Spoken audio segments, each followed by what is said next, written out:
Father God, we come again thanking you, Lord, for another day. Father, you have been mighty good to us. Father, you have allowed us to get up this morning, clothe ourselves, and come out to the house of prayer once again. Father, we come to lift you up because you have been mighty good to us. Father, you have been better to us than we've been to ourselves. So we thank you this morning. We thank you for this privilege, this opportunity to stand before your people. And Father, we just give you all the praise and all the honor. In Jesus' name, amen. Praise God. The kids say, all things are possible if you only believe. Do you believe this morning that he hung on the cross and he died for sinners? All things are possible, saints. All things. You praise him in the good times and you praise him in the bad times. Praise God. Will you stand with me?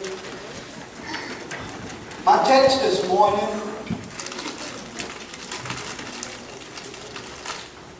is from Esther 3:8. And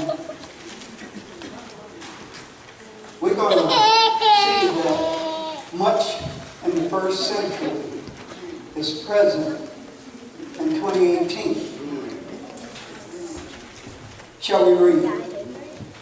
Then Haman approached the king and said, there is a certain race of people scattered through all the province of your empire who keeps themselves separated from everyone else. Their laws are different from those of any other people, and they refuse to obey the laws of the king. So it is not in the king's interest to let them live. You may be seated. That's powerful coming from Brother Haman. And you know, church, we stand before you this morning, and it seems that we experience the same things in the 20th century. But we know that we are in good hands because we serve an all-wise, all-knowing God. And He's able to do all things but fail. And the book of Esther is a dramatic account which can give us insight into God's special purpose, plan for our lives. Do you realize that God has a plan for each and every one of us? And it's not a thing where he didn't know what he was doing. But God has all power. He knew us in the womb. And right today, he knows us as we sit here in the pews. He has a plan for each and every one of us. Pray and ask him. Sister Tench was saying how nervous she was. I remember when I first stood here, I was shaking like a leaf on a tree. And it took a while. But through prayer and trusting in God, we stand here cancer-free.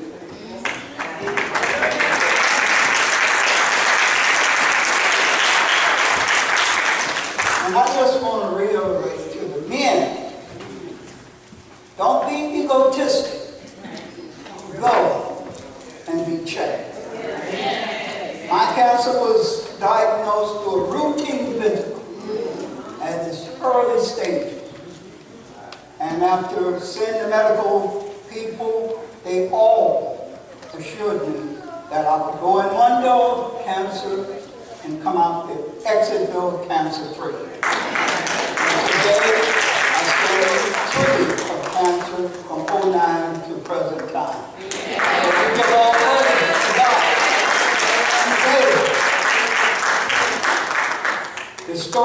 us lessons about courage, divine timing, and God's supreme love. When you think of Esther, young ladies, you think of a young, beautiful, attractive young lady. And this is my emphasis on the young ladies. Not that the men are not important. But young ladies, you're beautiful in the sight of God. And you do not have to go and stoop low just to please the boss. Now, the boss could be the gym instructor. The boss could be the doctor. The boss could be the minister. The boss could be anybody. But don't be deceived by men and women out here in the marketplace. Esther, a beautiful young lady, and she had a strong cousin named Mordecai. You see, Mordecai was like a father to her. Yes. And we, young ladies, young men, you have your parents. It might be grandparents, it might be an aunt, it might be a cousin. Listen to them. Yes. Listen to them, children, young people. The world is just full of hymns. Yes. And they don't care. Because just like once they get you, then they can go on to the next. Young people, be aware of the times that we're living in. The news is all saturated with all kinds of, I tell you, social media, it's all about sex perversion. But yet, we need to talk to our young people and let them know that this world is real. Yes. Nothing is impossible for our God if you just trust in Him. And you've got to love Him. Imagine Esther, a gorgeous, beautiful young lady, charming to the king. Paraphrasing, the king even got rid of his queen in order to be attracted to Esther. Yes. And it happens day by day. You hear men divorcing wives because they have a young lady. You know, Reverend Watson.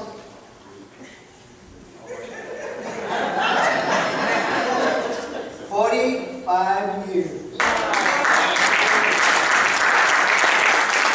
So we need to stress to our children how important it is to be real in the marketplace. To know the do's and don'ts. Oh, how it breaks your heart to see some of the things that happen in our society today. It just, you know, kids go off to school and they come home. Some of them are broken hearted because they have been deceived. But our God is able to put a hedge of protection around and shield them from all hurt, harm, and danger. Mordecai was a man of God, and he looked after his cousin. And this young lady was beautiful in the sight of the king. And he was able to get her into the king's palace. But Malachi, I want to say Malachi because I got a little grandson named Malachi. But Mordecai was a wise man, very observant of what's going on. And I want you guys, my brothers and sisters, to read Esther because it's so interesting. Mordecai was stressing to Esther was he had her hand discuss a plot. He wanted to get rid of all the Jews. And sometimes you get the impression that some of us, some of the areas that we are in, people want to get rid of us.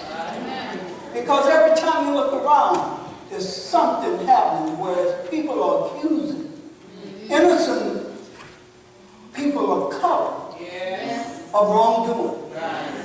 How many times do you listen on the news or go into social media, you see that people are calling the police on innocent people? They call just, I see you're black or you're Hispanic or whatever, and they call the police on you. The authorities come right out there. And they come out there with all force to apprehend, and once they take you into custody, they don't mind locking you up. But we want the young men to know that they really focus on young men, black African American, because I know I've been there. You're driving down the boulevard doing nothing. They just stop you because they say you look suspicious. My brothers and sisters, our society is missing something. They're missing God, the Holy Spirit. We don't love God like we were brought up. There used to be a time when we could take and sit in the dining room and we would all eat together. Now, you go to a lot of friends and families' home, kids are eating at will. Well, I'm going to eat my dinner. Well, mom and dad are donated. But yet and still, we don't have that love. We don't have that prayer. We used to pray before we eat.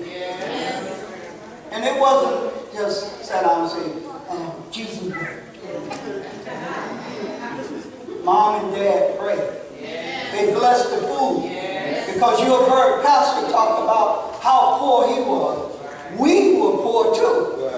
And so you got there to that table, and it was 8 of us, and my mother and father and grandmother, and we sat down at the table. We had more than enough.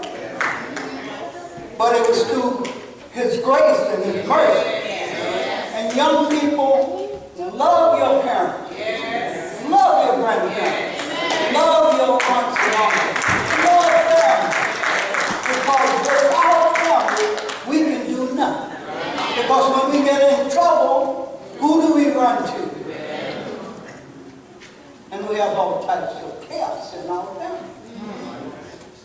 So we just want to say to you today, trust in the Lord with all of your heart and lean not to your own understanding. And in all your ways, acknowledge Him, and He will direct your path. And continuously, just trust Him. Young people, when you go off to school, if you're in elementary, high school, or college, trust in the Lord. Don't trust in the professor. They teach you a subject, yes. But when they start getting outside of the classroom, hey, trust in the Lord. When you go to band practice, when you go to football practice, trust in the Lord. Because we are having all type of chaos in every phase of education. We're going to say this morning, God is good. All the time. In other words, Mordecai let Esther know that even her outer beauty was for a reason and would not go to waste. You see, the king was taking advantage of that beauty. And we have so many people that will take advantage. Esther knew, of course, that going to the king, here she's going to speak to the king about the situation of the plot. Esther knew, of course, that going to the king could be a death sentence. Yes. Anyone who came into the king's presence without being summoned could be executed. Yes. So what does she do? Before making a life or death situation, she called for the Jewish people to join her in a 3-day fast. Amen. How about you? When you get into a situation, do you ever call the church members and we get together and fast for the conditions of the world, for the conditions of our neighborhood, for the conditions, the homeless people? Do we get together and fast and pray and just ask the divine interventions of our Heavenly Father? Do we? It's time that we go back to them. Amen. Esther, she put on her best robe, approached the king, and told the king of Haman's plot. And the people, the Jewish people, were saved once Esther had reported to the king. Haman was hung on the same gallows that he had prepared for Mordecai. And Esther received Haman's estate. And church, what I'm saying is, don't be afraid to speak out and speak up. Because this day that we're living in, we need people that is not afraid to speak up. Because we need to be there for our children. God has a plan for our life. We are given divine moments to alter circumstances. As a believer, there are no such thing as an accident, a coincidence. God's timing is right on time. Esther's divine moment came by accepting her responsibility to go to the king. However, Mordecai was clear when he said to Esther that she could be the one who saved the people or not. God will use you only if you are ready, or he will find someone else. Are you aware that if you don't do what God asks you to do, he can always get someone else? You see, it's not an unemployment office in God's kingdom. Everybody's employed. And all we need to do is recognize that with God, nothing's impossible. These children sing so beautiful. All things are possible if you only believe. Are you a believer today? Are you trusting yourself? We know that he sits high, he looks low, and he knows all about what we go through. But today, God has given us a new day. He gave us health and strength. So your knees hurt, so your back hurt, a headache. But I'll tell you something. You're not laying up in a hospital. You're not laying up in a nursing home. God has been good to us. And it's time for us to quit playing church and come to the house of worship to praise him. We thank God. We thank God for everything. would you bow with me? Father God, we just thank you. We thank you for this opportunity. Father God, we know that without you we can do nothing. Father God, we just thank you for all that you have done. From Sunday to Sunday, you have allowed us to be physically able to come out to the house of worship and give you praise. And just thank you for being cancer-free. There's so many that are wrestling with cancer. And they're saying, that's the end. Not so, say the Lord. All you have to do is just trust in church. We thank you. We love you for this opportunity to stand behind the sacred desk. Father God, we don't know, but we pray that something was said that will touch the hearts and minds and souls of our people. I thank my pastor for allowing me the opportunity. We thank you. We love you. We adore